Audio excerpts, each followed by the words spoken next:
Monday, July 28th here on the Just Baseball Show. You got Arm Layton. I am Peter Oppel, and I'm sorry. I'm sorry we're not getting the fingers ready, but that doesn't mean we don't have a loaded episode for you. We're still going to go over the major headlines from the weekend that was in Major League Baseball. But Arm, it's trade deadline season. We got trades to go over, and it's all brought to us by the sportsbook born in Vegas. Remember, folks, download BetMGM, whether that be on iOS or Android, and use promo code JUSTBASEBALL. Why? First bet offer up to $1,500 back in bonus bets if your first wager loses. But remember, gambling problem, call or text 1-800-GAMBLER. Must be 21 years or older.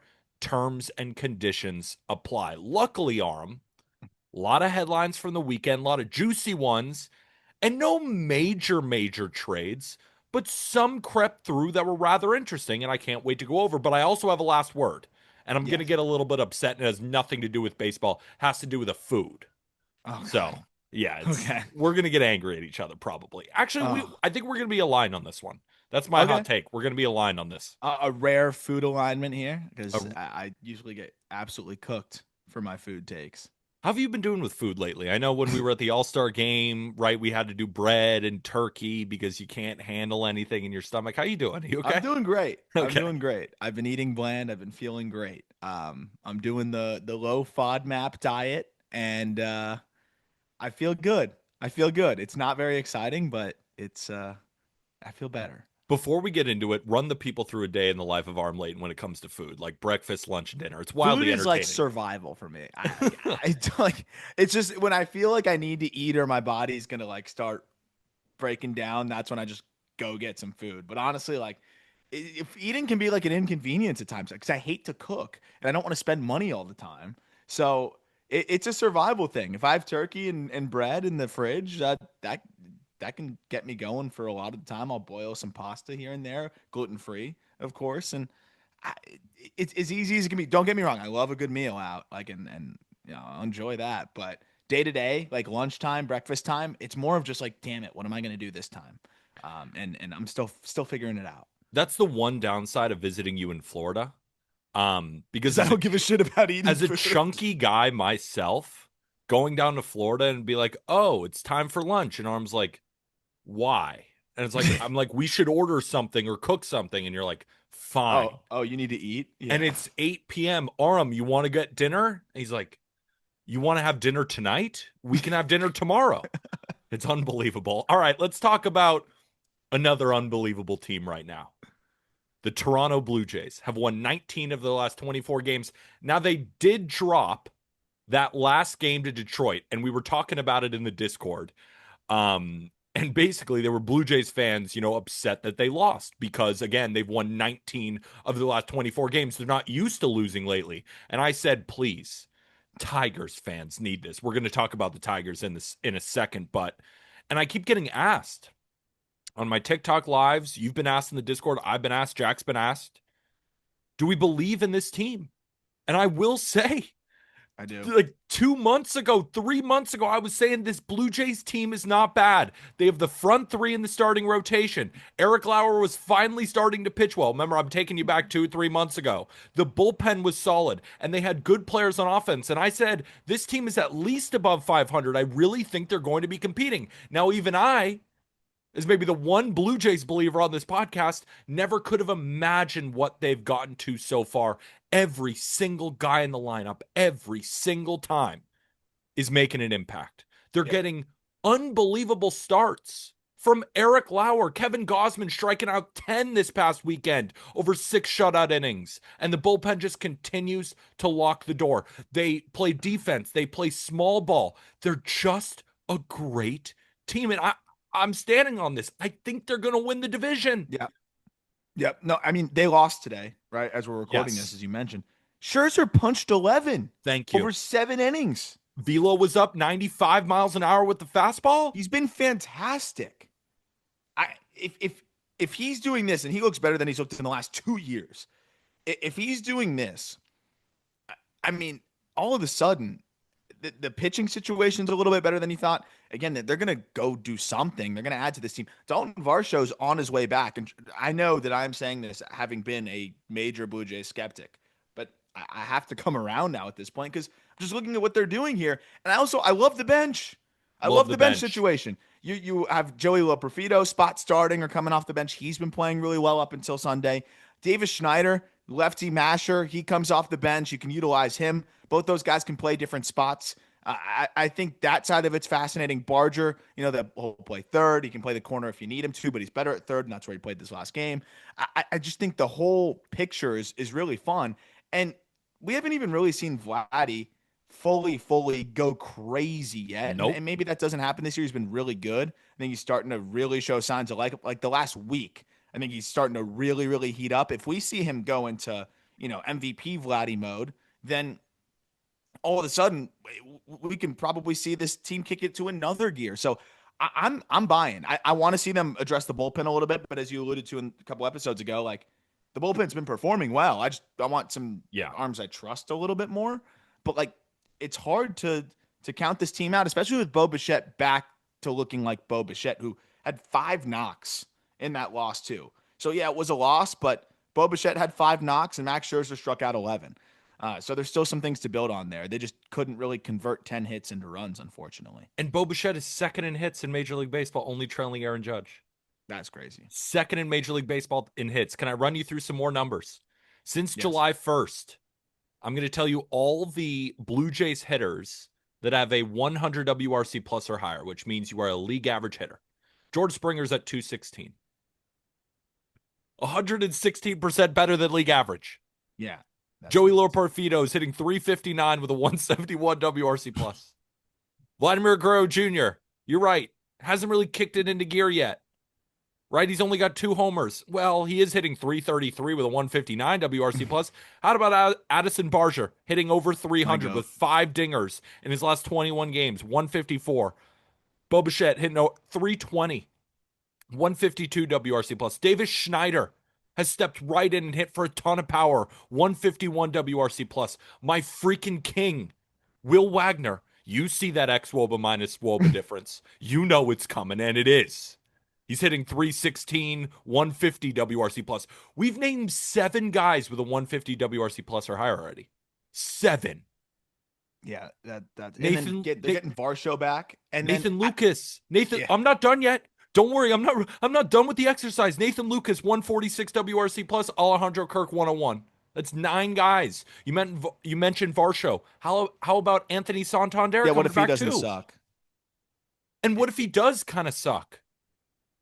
Like, it's not even that big of a deal. Yeah. What I mean is, like, the Blue Jays have been so good that even if he's not very good, it's obviously not going to help them. But 1 through 8 keeps raking.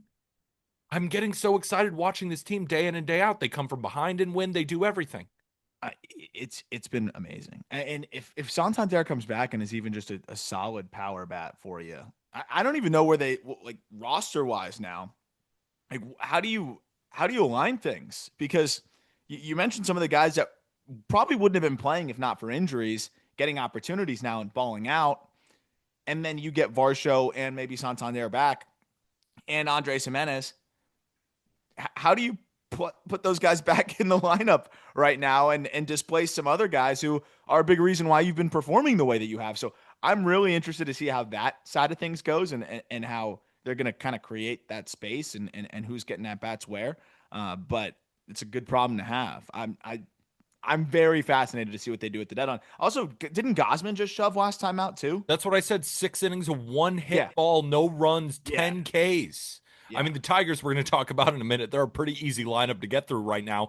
But still, against Skubal, he outdueled him. Well, kind of. Skubal also threw a 6-inning shutout, which is a bad start for him these days. Yeah. Only 6 he innings. Needs to go at least 7. He gave up 3 hits. Can you believe it? Just to wrap up on the Blue Jays conversation for a second. So I think an element of my prediction where I say they kind of have a boring deadline, might add a bullpen arm, maybe add a starter, is what you were alluding to earlier about getting these guys back from the IL and then putting some other guys on the bench. Sometimes a team has such a magic going, has such a good thing going, that you don't want to screw it up by bringing someone else in from another team. Because I think about it, if you add a starter, who are you kicking out of the rotation? You kicking out Scherzer? And now that he's throwing 95 miles an hour with 11 Ks? That's fine. But It's not great. You're definitely not kicking out Erick Lauer. On offense, who you kicking out? You can't. And then in the bullpen, I get it, but from 1 to 6, everyone's doing their job. So then you're demoting someone who's performing really well. I'm almost I'm like, fine don't touch demoting this these team. guys in the bullpen. I get that. That's why I'm saying could add a bullpen arm or two. I get that. But that's why I'm hanging on the fact that I think that this team, it's actually in their best interest not to go crazy at the deadline because I don't want to ruin any of the magic that they got going. So you're saying don't activate Alek Manoah? He could be a part of the magic. You never know. All right, I don't think so. before we move on to the Detroit Tigers, again, if you do enjoy the Just Baseball show, the best way to support, like and subscribe and comment on YouTube, and make sure to rate and review Spotify and Apple Podcasts 5 stars. And if you would be so kind as to leave a written review. Let's move on to the Detroit Tigers arm. They've dropped 12 of their last 14 games. They were up 12, 13 games above the Guardians, the Twins, and the Royals at one point. And ever since then, the Guardians just keep creeping. And the Guardians are projected to sell. It's not like the Guardians are playing amazing baseball. It's just that the Detroit Tigers are in an absolute free fall. They're not getting consistent starts outside of Tarek Skubal. The bullpen, it's chaos in the worst way possible. It's not the good kind of chaos. It's the bad chaos.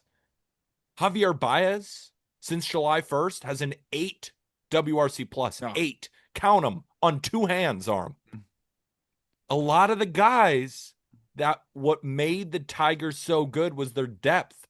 McKinstry, Wenzel Perez, Javier Baez, plenty of names that you could throw in there.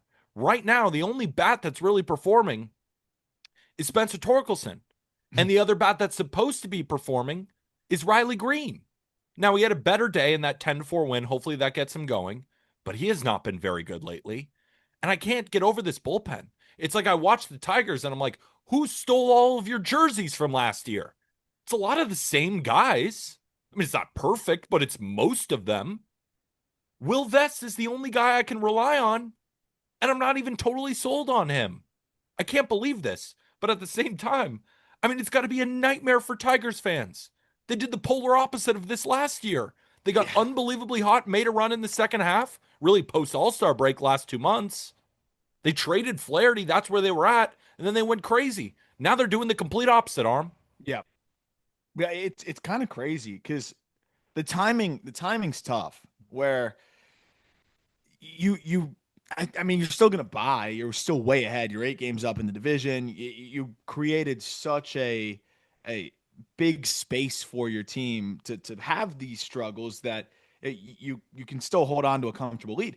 My thing is, does this make Scott Harris a little bit less aggressive at the deadline just because he's like, man, maybe we're a little bit more flawed than we thought? Or does he say, hey, we're still so far ahead. We're still going to probably win the division, barring an absolute catastrophe.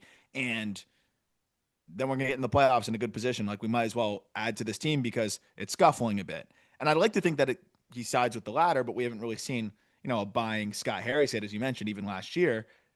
They kind of soft sold, and still ended up making the run. I think this could just be a little bit of a lull, and it's a really dramatic one. And then maybe they can get it right and get it going. I don't think it's enough to change your deadline approach or anything like that, but I am just fascinated to see, okay, now this team, some of your strengths may not be as big of a strength as you thought. You might be finding new weaknesses now with the way that you've struggled over the last month. How do you plan to address things? And when I look from June onward, some guys have still been swinging it pretty well overall, right? Like since June 1st, McKinstry, Colt Keith, Riley Green, Gleyber Torres, who's been terrible in the last week or so, but still, and Kerry Carpenter are all over, and Torque are all over 100 WRC plus. But again, the closer you make that date range to now, the uglier it gets. If you do that since, July 1st, all of a sudden that list of players above average gets shorter and shorter. Glaber's, kind of leading the way, struggling. Riley Green over the last 20 has really struggled as well. But it's a long season. I wonder, when you look at these struggles, do you address anything else that we're talking about, right? Like, do you take any different deadline approach than what we were talking about before? Like, I feel like you just got to ride it out with these bats for the most part. You're not gonna. change anything there. I think you're going to still make the same moves that we were talking about making potentially. I mean, I wouldn't be shocked if they now feel like they have to get a guy like Geno Suarez from the Diamondbacks. Right at third base right now, you have Zach McKinstry, and McKinstry's been good, right? He was a freaking all-star, but at the same time, you'd probably rather be using him in some sort of utility role, right? So if you can go get a bat like that in the middle of the lineup, Kerry Carpenter's coming back. I think he was already back. He was back, and then he's been banged up, and that's been a Yeah, big part of it too. Like that's a guy that should be like your best bat, yeah. and or at least right there with Riley Green, and he's been fine, but I think just with the injuries, he just hasn't been 100% himself either. And then you mentioned the Javi Baez thing. This creates a really interesting wrinkle, I think, because Javi Baez was kind of the answer to two gaps: center field and shortstop. Yeah. It was like wherever the gap is more dramatic, you're going to plug him there.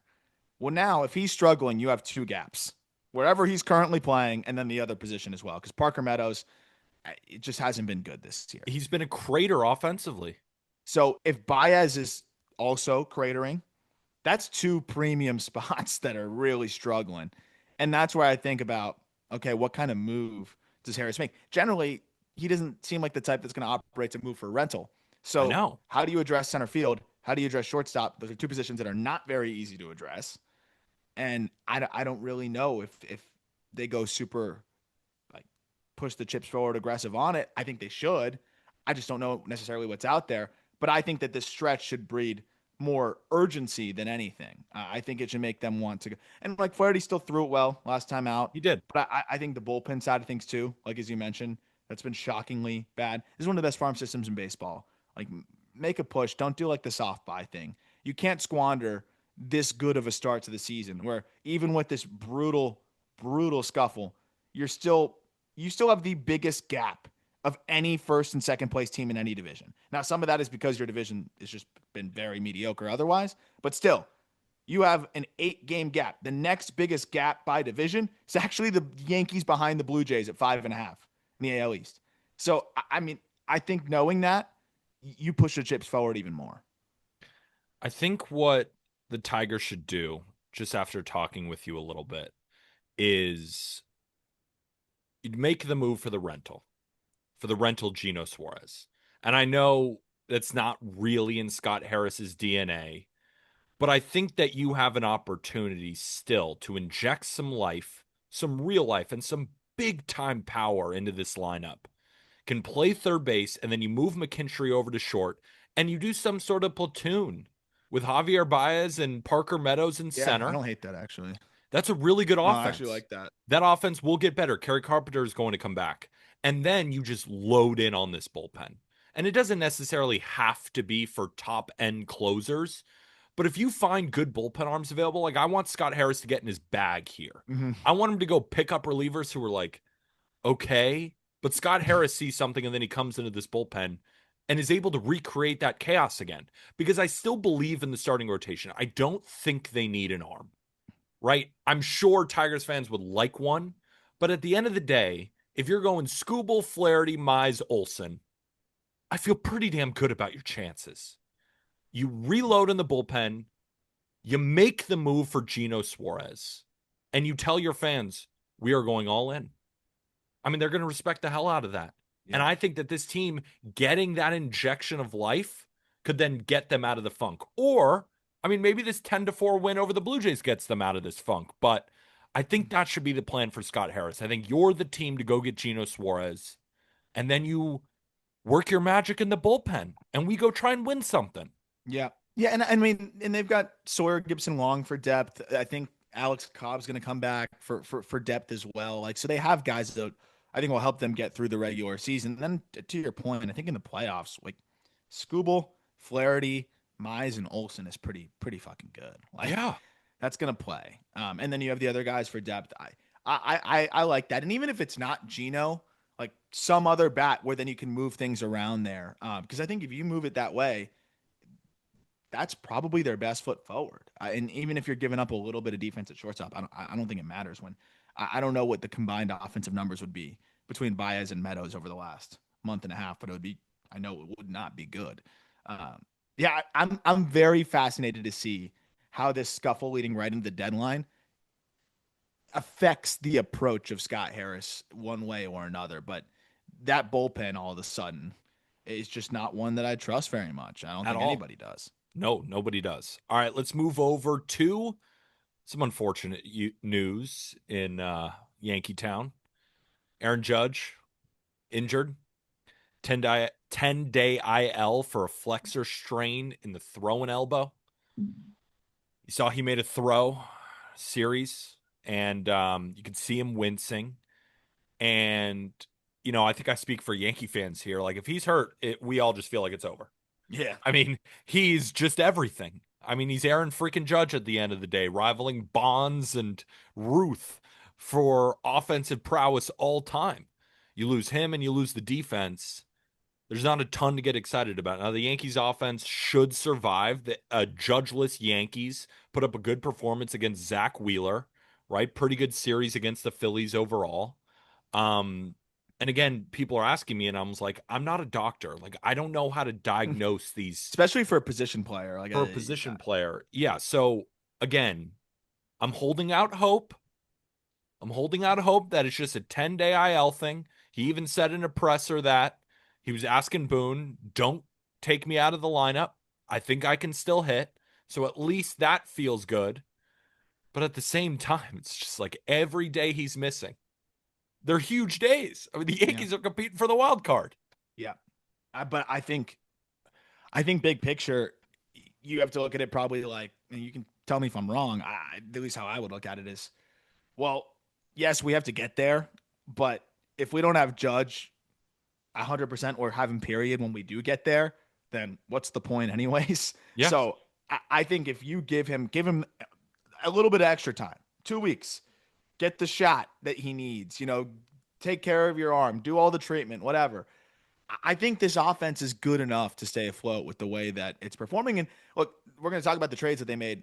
They're not the biggest moves in the world, but they do provide some more depth to the lineup overall in some areas where they were not getting much production.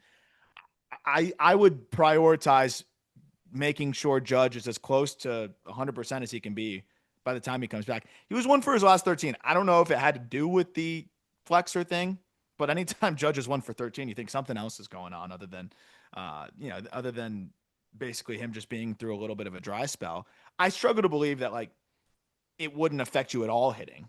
If it affects you that much throwing, your top hand there as a right-handed hitter, it can't be just completely out of the picture. The other crazy thing is if he can only hit though, does that mean we're seeing Giancarlo Stanton defensive reps? Can we move on to the next topic?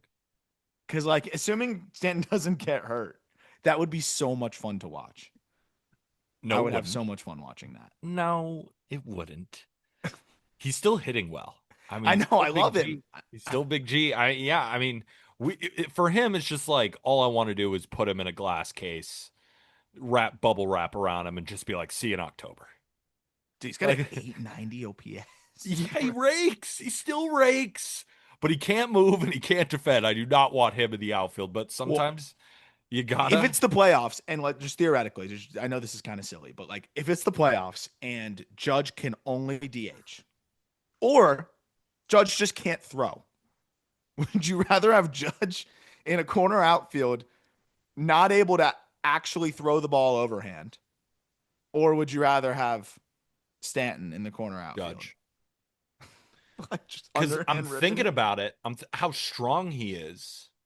You think he can softball pitch it? I almost think he would have one of the stronger off arms in Major League Baseball. I mean, we talk about velo from the outfield, Judge lefty. Do you think he can flip it from his glove, go lefty, and throw it in?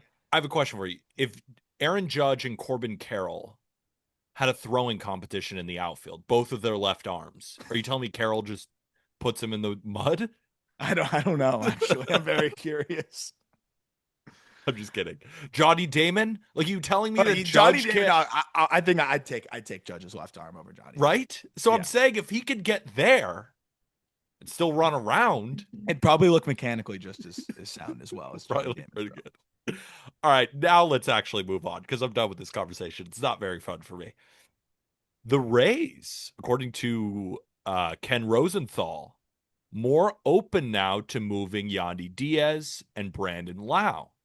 So just about a week ago, we were saying the Rays probably stand pat. They're not going to sell because they can really compete here, right? We talked about how good their rotation is, and it's still very good. The bullpen is still solid, and the offense has been great. But lately, this team has cratered at the worst time. Yep. And they might go now from soft buying, standing pat, let's go for it, into, I guess we're selling off Yandy and Brandon Lau. Yeah, dropping 9 of 13 will do that, especially when it's the Red Sox is one side of it, but that's a barometer for you. You're trying to stack up against a team like the Red Sox. You get 4 games swept, then you I think take 2 out of 3 from the Orioles, so that helped. But then split with or drop 2 out of 3 to the White Sox, and then get swept by the Reds. So like, or I don't know what happened on the third game. No, they got swept. Reds won. They got swept. Oh yeah. Yeah. So I like I still think like you should be going for it. I'm not saying you have to buy. I think you should keep the team together, and I think they still might. But it sounds. I understand the approach of being like, okay, we'll listen now. We've talked about so many different teams that could use corner bats and just use players in general that can just jolt that offense. And Yandy's not a rental, so like it would be uncharacteristic of the Rays. It would be just straying from what they normally do to not listen on a player like Yandy, who's going to be 34 in a couple weeks. So I get that, but at the same time, like Yandy's playing really well overall in the season. Like I would want to see them keep this group together and try to compete, but it makes sense with how many teams are looking for corner power bats and what Yandy could probably bring you in with also the control that he has too, and the fact that you have no problem finding other corner bats and you have more on the way in the minor leagues.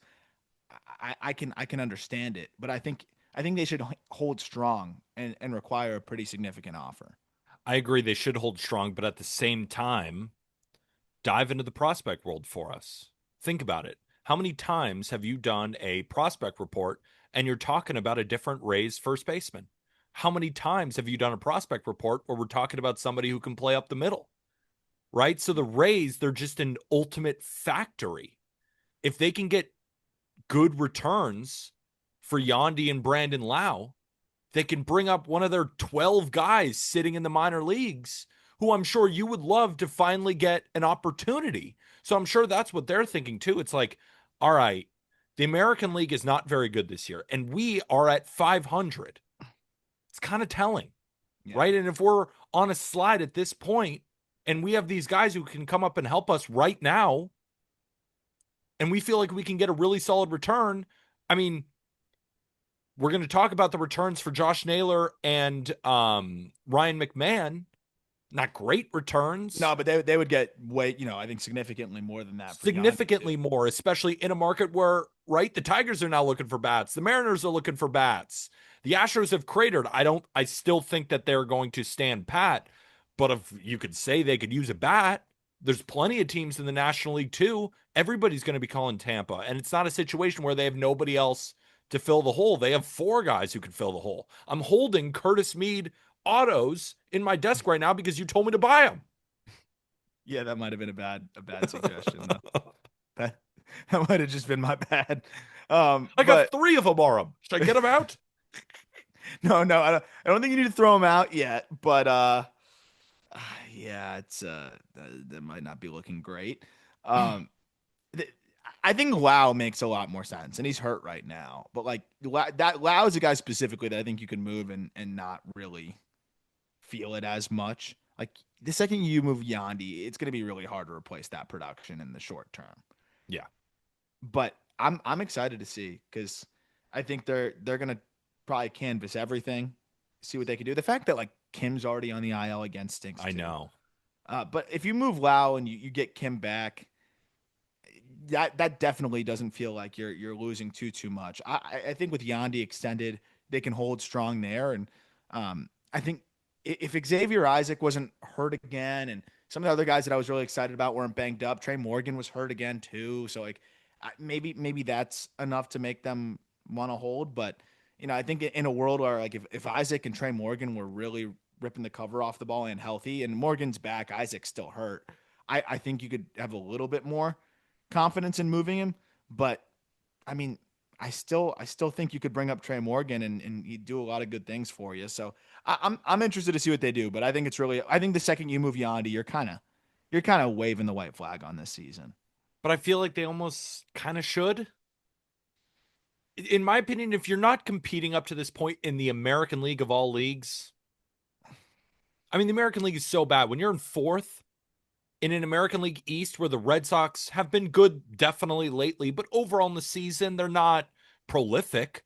The Yankees have been good, not great.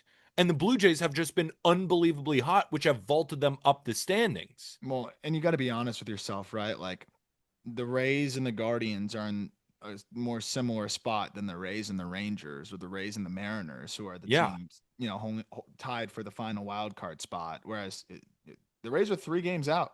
The Guardians are 3.5 out. The Royals are 4 out. And those are teams that we're not talking about buying at all.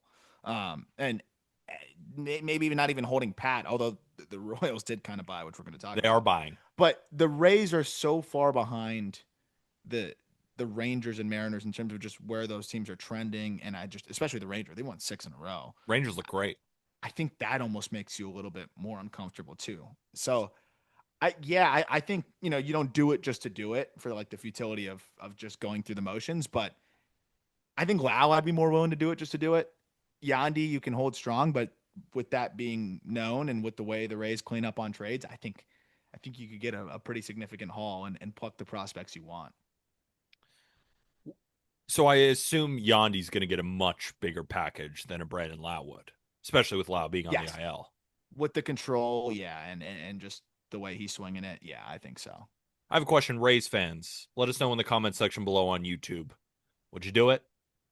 Or do you not agree with Ken Rosenthal? Do you not agree with this report and you don't agree with what we're saying and you say you should buy? Let us know in the YouTube comments below. So before we take our first break again, I want to remind everybody about the best baseball group chat in the world, our Discord. During this deadline time, it has been so much fun. Every channel in our Discord is popping, and it is only $10 a month to join, less than a price of a sandwich these days. Hop on in. You can find the link in the episode description. We're having so much fun right now, and these days leading up to the deadline have been some of the best. And then if you do join for the month, hopefully you stick around because playoffs are coming. Playoffs are coming in the last stretch of the regular season. We're going to be having an absolute blast in there. So again, you can find the link to join in the episode description. But now it's time for our first break. Aram Leighton, let's talk trades. We're going to start July 24th, the first move of the deadline, kind of. I mean, do you count Adam Frazier as the deadline? No. No. I count him. Big time hit the other day. Yeah. It was kind of a while ago now. All right, let's talk. Mariners acquire first baseman Josh Naylor from the Diamondbacks for left-handed pitcher Brandon Garcia and right-handed pitcher Ashton Izzy. Before we talk about how Josh Naylor is inevitably going to help the Mariners, let's get a dive into the prospects real quick. Yeah, I thought it was a pretty good return for a rental first baseman at the end of the day, right? And a guy that probably isn't even going to face lefties too much. I love the Naylor fit, and we'll talk about that. But you also have to be real about what that return was reasonably going to be. You also got to think about where the Diamondbacks are at and what they would potentially want. We talked about how they want pitching, and I'm a big fan of Brandon Garcia. Like going into this year as a relief prospect, remember relief prospects are rarely going to be ranked very high. He was in the top 15 in a really good Mariner system. I think we had him at number 12 or 13 going into the year. And then this year, he's been fantastic. So he would have only seen his stock rise. You put that left-hander in the bullpen immediately. He was at the big league level for the Mariners, a team that has plenty of arms, viewed as a guy that could help them now because it's a left arm, 6'4", 225, that averages 97 on the fastball and has, a nasty sweeper. So I love that get for the D-backs, which we've talked about. Like they need bullpen arms, not just for now, but for next year and beyond. So I love that for them now. And it was a move that makes sense for them to help them going right into next season. And then Ashton Izzy is just, I think, a high probability back end starter, great chance to be a number 5 guy, could be a number 4. He's having a great year. As you know, the Mariners scout and develop these arms as well as anybody in the minor leagues or in MLB, in baseball in general. And I think Izzy, you look at a 4 pitch mixes in a fifth, actually. Fastball's ticked up to sitting in the mid 90s. He's only 21 years old. I think he has a great chance to kind of mix enough offerings to be a number 4 type of starter, number 5 type of starter, and be that innings eater for you. So I think for a few months of Josh Naylor, I think that's exactly what the D-backs needed. So when you saw this come across, were you surprised by the return or you thought it was about fair? I thought it was like honestly right where I would have put the value at, and makes sense to get some, at least one of the 2 arms that are very close in proximity to, or just able to help you immediately.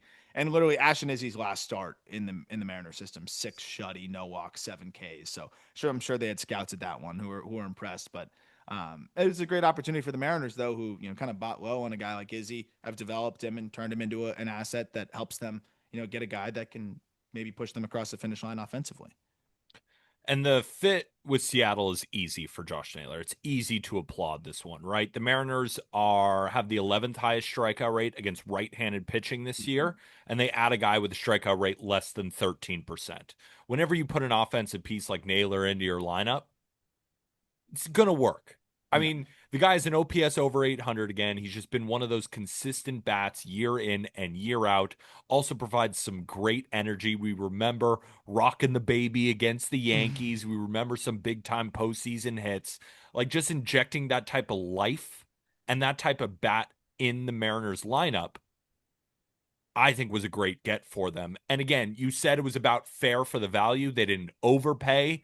I feel like this is just a very solid trade for Jerry Dipoto, the GM of the Mariners. Yeah, I mean, you moved a relief prospect to a really solid one, but that's an area where you're spawning guys, Yeah. and then you moved it back into the rotation arm, another area where you're spawning those types of players. Like that's their strength. So that's what you trade for rentals, right? Like when you're an organization that has the ability to continue to generate those types of players from later rounds or lower investments, that's what you move for a rental. It's the other players that you don't maybe stumble upon as frequently or don't develop as frequently that you're a little bit more hesitant to do that with. So, no, I thought it was a great move for them. And even if Naylor is just facing righties, to your point, like that strikeout rate drops to 11% against righties. He's hitting 305, 387, 485 against righties this year. I mean, that's gonna be a great addition for their offense. And with the way Rosarena is swinging it, I really love what he brings to the table. Also, I like the fit at T-Mobile Park. Because I think about it like this, there are some guys who go to T-Mobile where I'm like, I don't really like the fit. Why? Maybe guys who are more reliant on power, where it's like those 25 home runs that they hit is a big part of their game. But Josh Naylor is hitting close to 300 this year. You said it yourself. He's hitting over 300 against right-handed pitching. He's a doubles hitter. He sprays singles. So even having more outfield to work with might be better for a Josh Naylor when he's not even trying to go for the home runs anyway. So I Yep. think it's a good fit for the park. I think it's a good fit for the lineup. And you said it yourself. Didn't have to give up anything crazy. But on the Diamondback side, you got what you deserve for that return, which is a good sign. Yeah, and exactly what they needed. Like I hope they get another bullpen arm. And again, just more starting pitching throughout that system. Yeah, it can only help. All right, let's move over to the next deal. The next day, the Mets acquire left-handed pitcher Gregory Soto from the Orioles for right-handed pitchers Wellington. Man, I'm gonna butcher this name. Arasana? No way that's close. And Cameron Foster. Arasena. Arasena. Arasena. We're definitely Arasena. butchering that. Are you getting it right? I don't know for sure, but Wellington Arasena is going to be my best shot at it.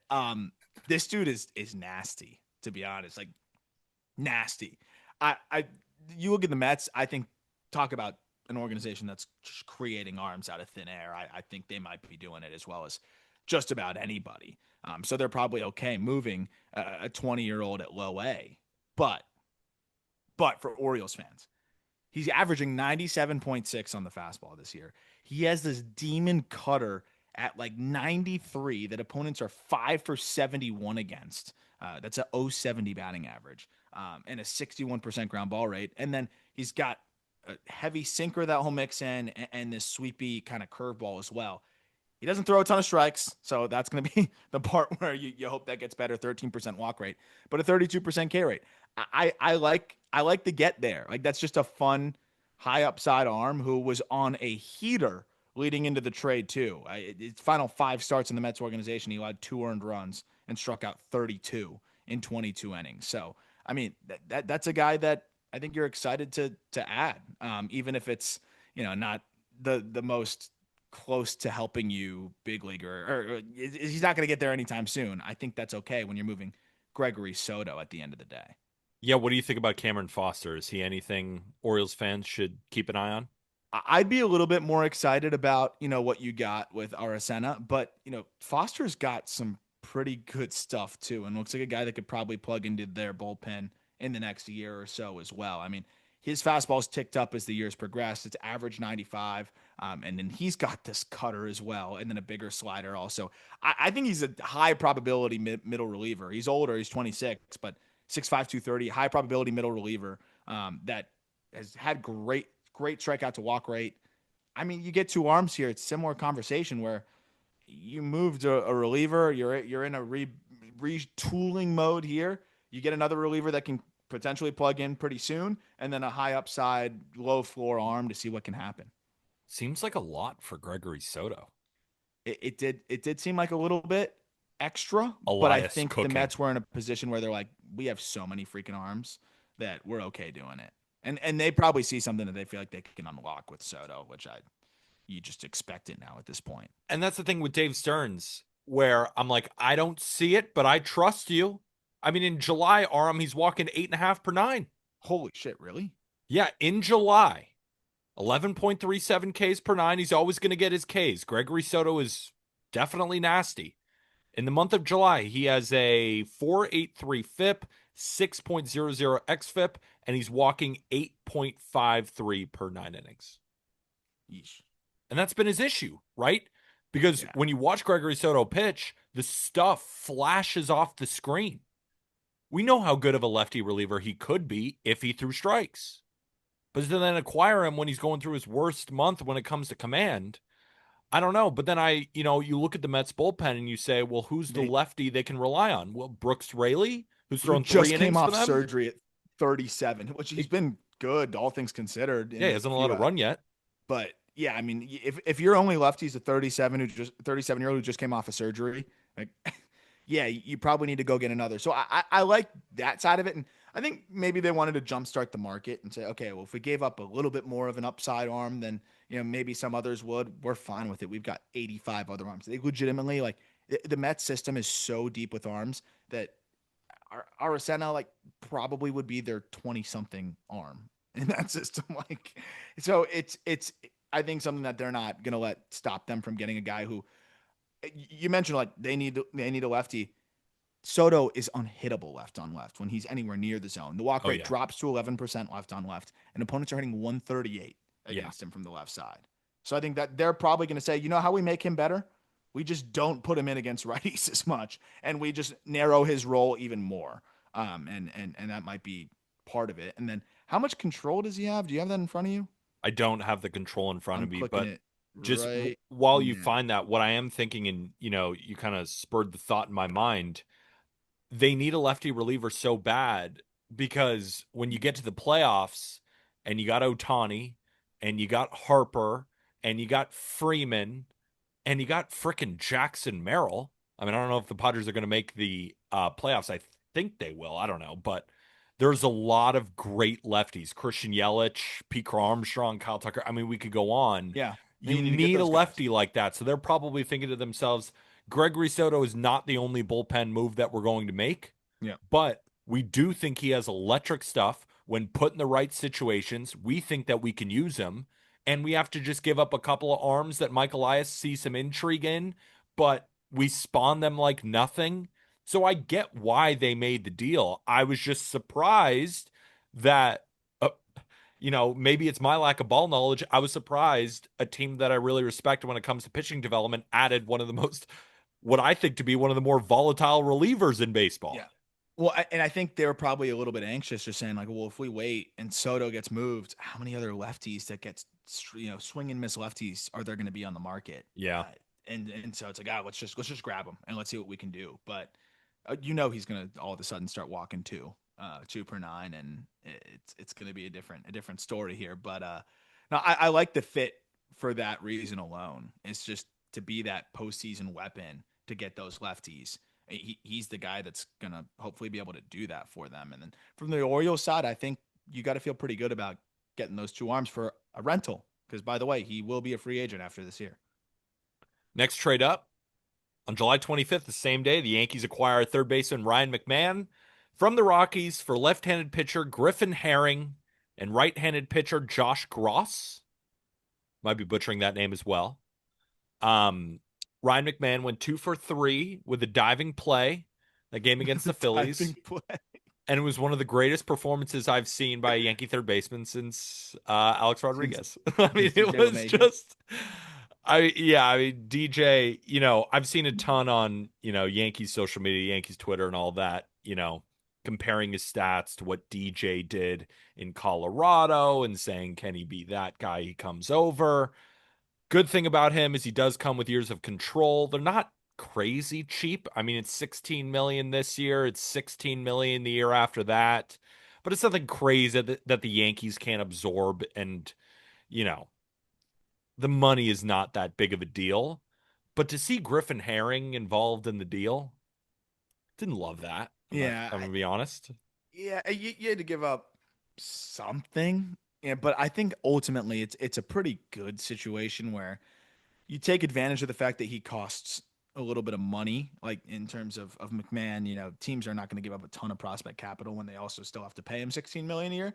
So Yankees take advantage of that, and then they can allocate their potentially better prospects towards making a more impactful move, but still at a position where it's, I think, pretty impactful. I think the downtick of Herring's velocity was probably a reason why they were more willing to move him. Good characteristics. I just wrote him up in the Yankee system, and we were joking as we were recording that episode of the call up, like, who's going to be gone in the next 2 days? And it was Herring literally after we published it.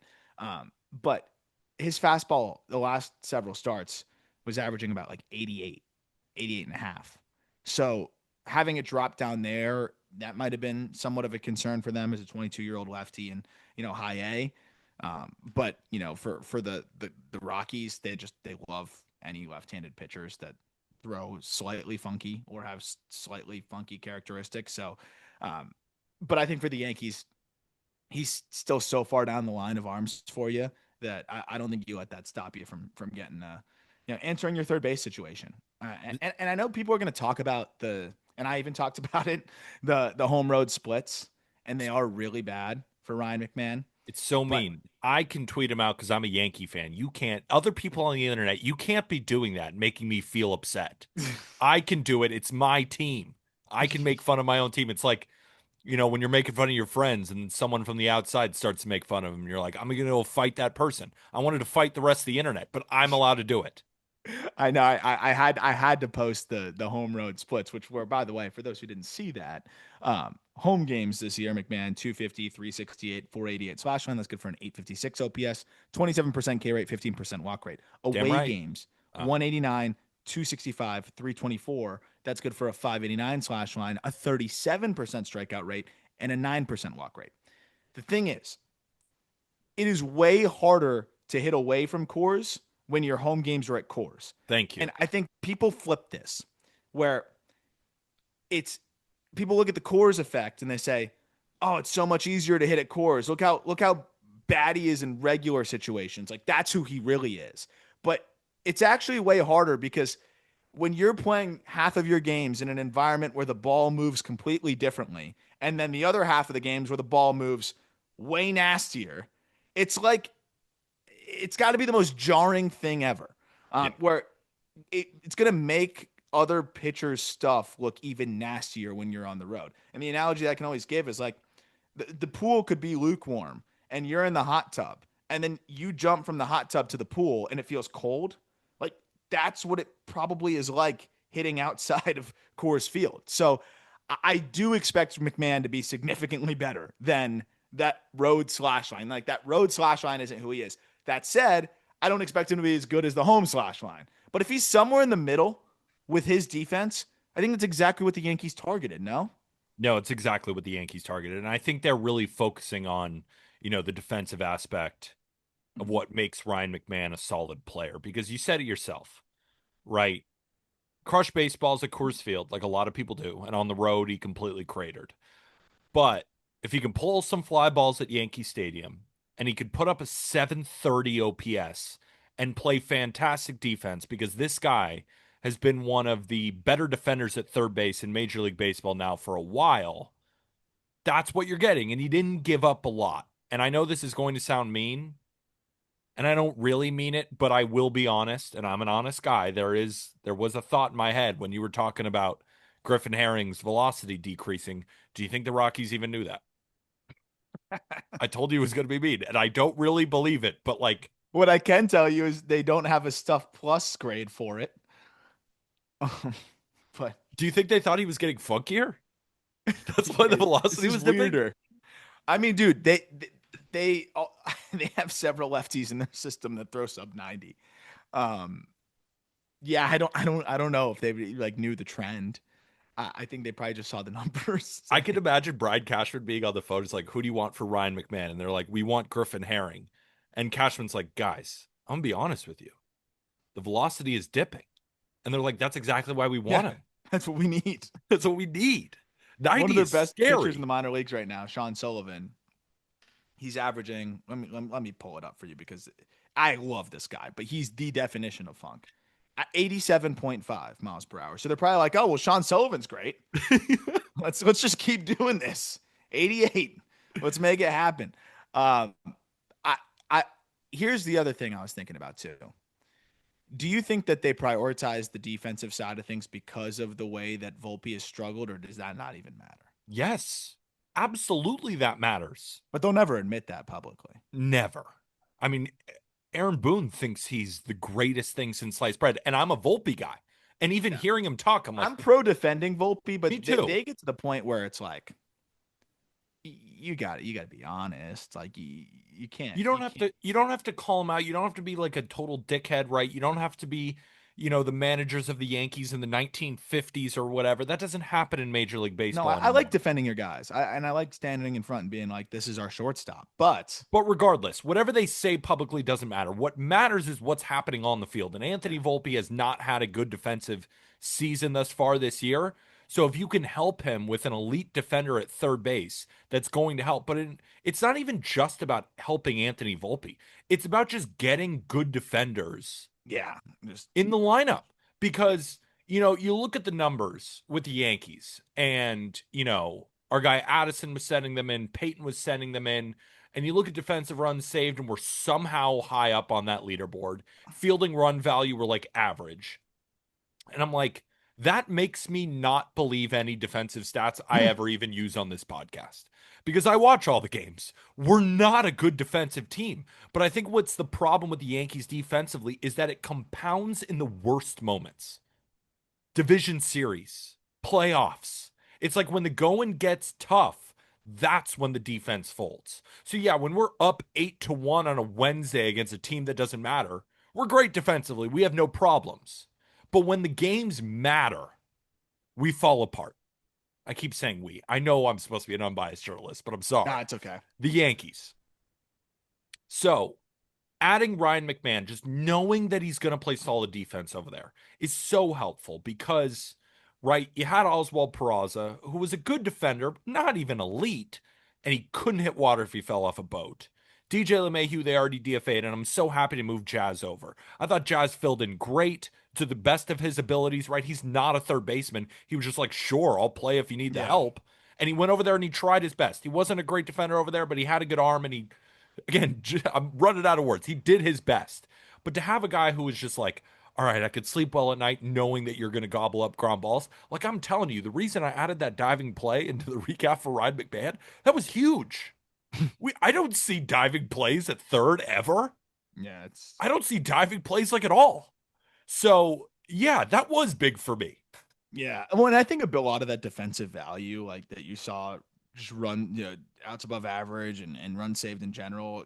You're getting a lot of value from the catching position in general, I'd Hmm. imagine. I'm not looking at it necessarily in Judge front is of me. great. Judge is Judge is great great. defensively. Grisham's great. Yep. But there's still a lot of areas where things can go awry. And to your point, I think it's like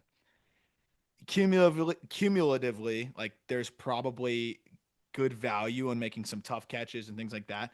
But there are just some very obvious like mishaps and things like that that I think you just need to shore up, especially on the dirt, and having a McMahon there. So I think that's an exciting one. And then they go the complete opposite direction with the other acquisition, which I actually love. Like go defensive minded with one and then go offensive minded with the other pickup. Yankees acquire Amed Rosario from the Nationals for right-handed pitcher Clayton Beeter and outfielder Braum Martinez. When this came across the ticker, I immediately said in the group chat, I was like, we gave up somebody I've heard of for Amed Rosario? Like Clayton Beeter was the pitcher that we got in the Joey Gallo deal, and he hasn't been any good. But I was like, we gave up something that I know for Amed Rosario.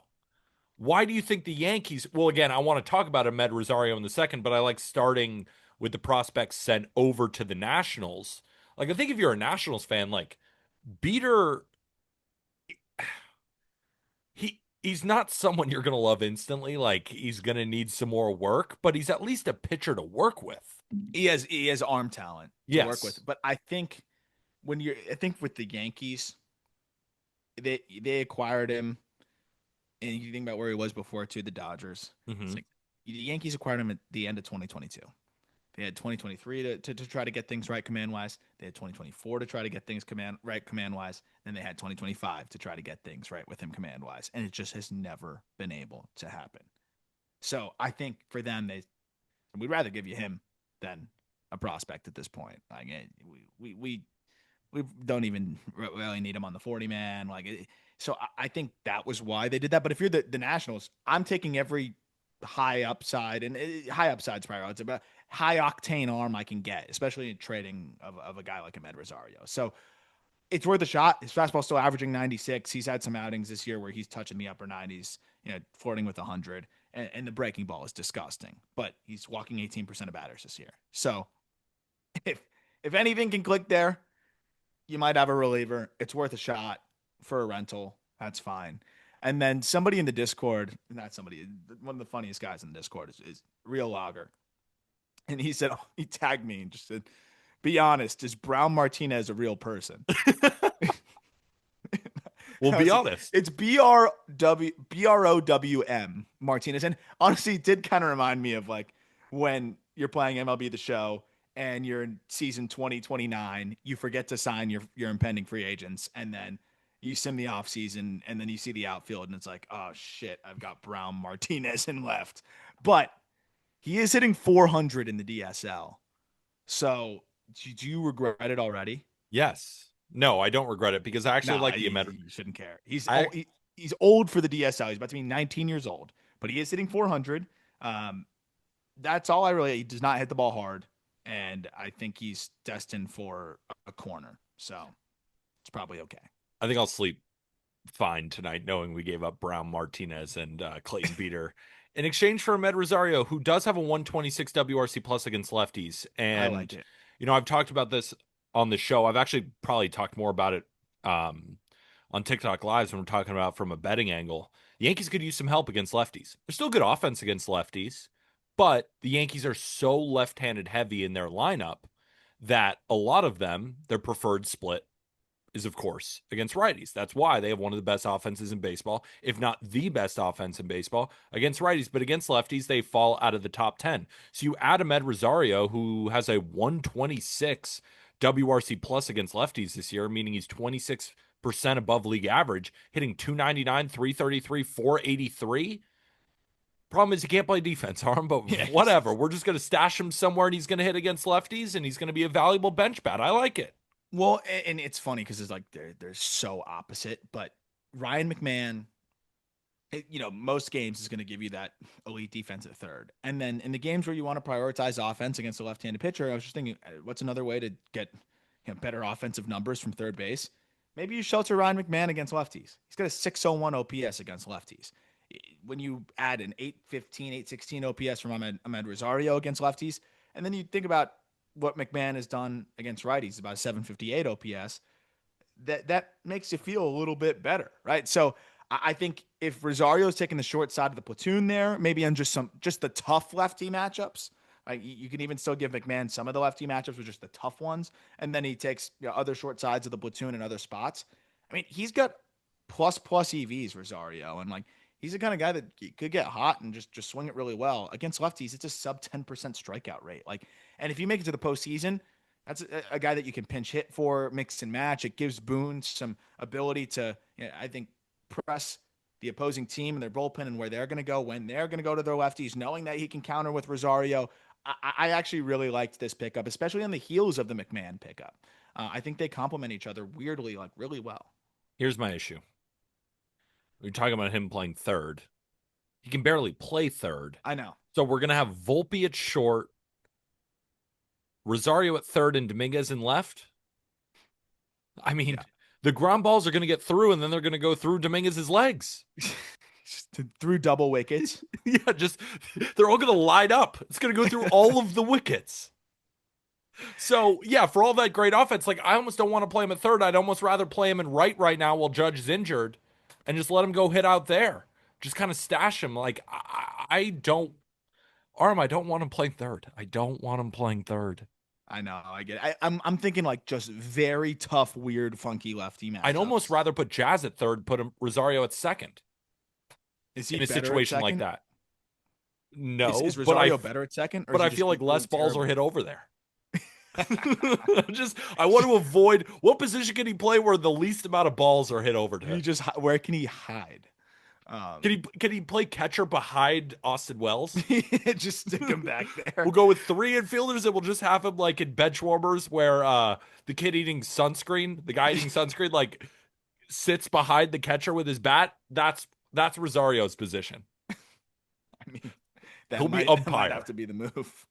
But I do like what he can bring on the short side of things, and yeah, I think it helps a lot of the lefties. I think in general that you probably don't want facing. I mean, Jazz is a 609 OPS against left-handed pitching as well this year. So whether you want him in there against with McMahon or with Jazz, like he's definitely going to help in that regard.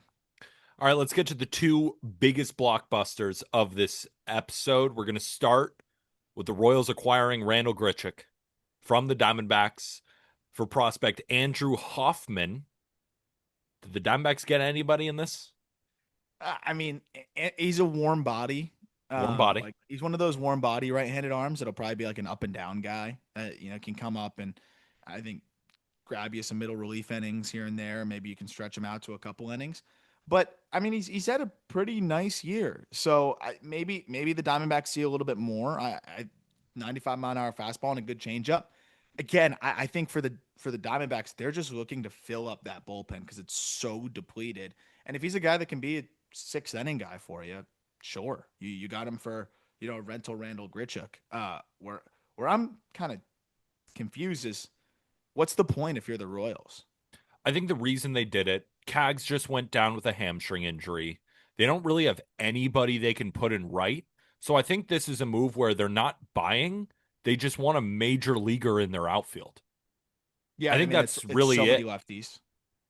Yeah, they need a righty. Like, I think they just need a right-handed bat in the outfield. And they're like, we don't have anybody to call on from the minor leagues. So why don't we just give a prospect we don't really care about and just get Randall Grichuk in the lineup? I don't think it's like, oh, the Royals might be buying. I think they're actually going to probably end up selling. But He I doesn't think even it's fit just into their bullpen right now either. So it's like, I think just knowing that, okay, here's a guy that's kind of stuck with our bullpen and we have the ability to just move him now. And I think he's taking a 40-man spot. Yeah, it makes sense. And you know what? Good, because the Royals, their season isn't over yet. Like, I don't think any of us believe that they can do it, but they have what by Fangraphs like a 13% chance to make the playoffs. If you can get a guy that just helps keep you afloat, like, yeah, I mean, can you hang in the race a little bit longer and make fans give them a reason to watch? Like, and I think Grichuk's a good player. Like he's a nice piece to add, and he's going to crush lefties for you. But I think he can play every day. And I mean, there's an outfield that is John Rave and Kyle Isbell way too many days together. Like it's good to get a righty in there that can swing it a little bit. Yeah, let's move over to the biggest deal so far. Erick Fedde to the Braves for a player to be named later at cash considerations. There No, was a Erick funny Fedde and Cash Erick for a player Fedde to be and named later cash. and Cash. Ah, I it was such a big deal. I messed it up. There were so many details in it. There was one detail and I screwed it up.